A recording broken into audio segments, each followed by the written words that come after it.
کل ایک بندہ آیا کہنے لگا میرے گھر سے نا وہ پنجے نکل رہے ہیں, پتہ نہیں خون کی چھینٹیں نکل رہی ہیں اور چوریاں بھی ہو رہی ہیں, اور کوئی چور پتہ ہی نہیں ہے کون چوری کر رہا ہے. میں نے کہا گھر کا چور ہوگا. کہہ رہے نہیں ہمارے گھر میں سب نیک ہیں, گھر میں کوئی چور نہیں ہے, اور چھینٹیں بھی آ رہی ہیں, چھینٹیں بھی, اور بندر کے پنجے اور پتہ نہیں کیا کیا پنجے, جن ہیں. میں نے کہا یہ الو کا پٹھا جو چور ہے نا, یہ کمبخت پنجے بھی لگا کے جا رہا ہے تاکہ تم جیسے بے وقوف انکوائری نہ کریں اور خون کی چھینٹوں کو دیکھ کے جن چڑیل بھوت پہ ڈال دیں.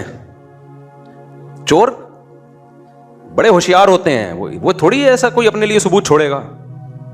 کہہ رہے نہیں کوئی خود چوری, کبھی دنیا میں ایسا ہوا انویسٹیگیشن میں کہیں چوری ہوئی ہو اور جن پہ ڈال دی گئی ہو؟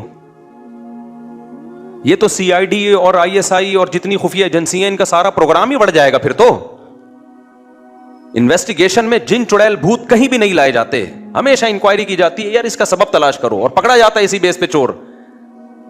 مسلمان چڑیل بھوتوں پہ ڈال دیتا ہے.